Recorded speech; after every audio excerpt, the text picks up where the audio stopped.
It's Quinn and Cantera on PYX106. It's 1-800-LAW-1010, 1-800-LAW-1010.com. Paul Harding from Martin Harding Mazzotti on the horn. Morning, Paul. Hey, good morning, guys. Good morning.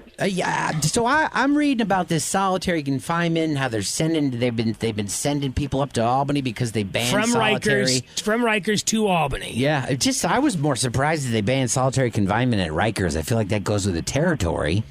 Yeah. We got lawsuits up here. One guy was left in solitary confinement for a year or something. What's the latest on this story?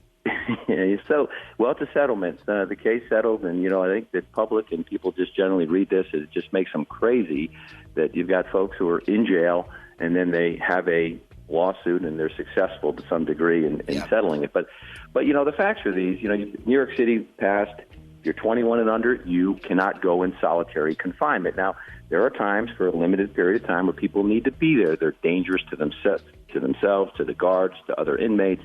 But New York City has gone ahead and said, nope, that's not what we're going to do here. We're progressive.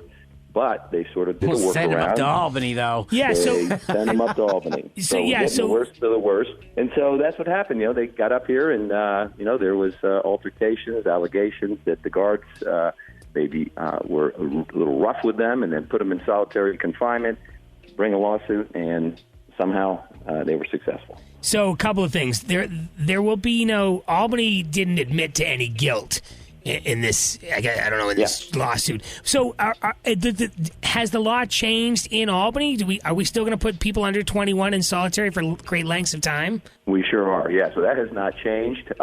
It's what's changing is we're not going to be accepting, nor are they sending prisoners from Rikers Island to Albany to house them.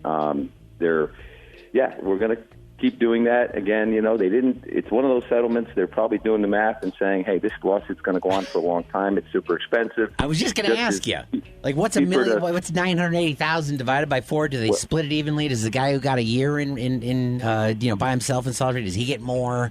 I mean, it's almost like I could justify it. That.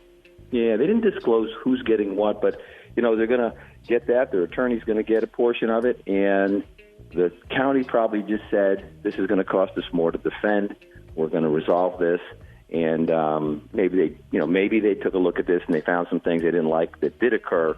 We don't know about that, but we do know that it's over, and so is the transfer of prisoners from Rikers Island to Albany. So is that jail isn't a business, so it's not bad for business that we're not accepting it, or is it a business? Yeah, I think probably we look at that, and there was some revenue that was coming in, and there was some upside. Of course, here's some downside. That when you take these folks in, and now you're subjected to this lawsuit. But yeah, I think there will be some effect to that. But they didn't say that. But I'm kind of thinking, why else would they do it, right? If there wasn't some financial upside for taking prisoners, they don't have an obligation to do it, but.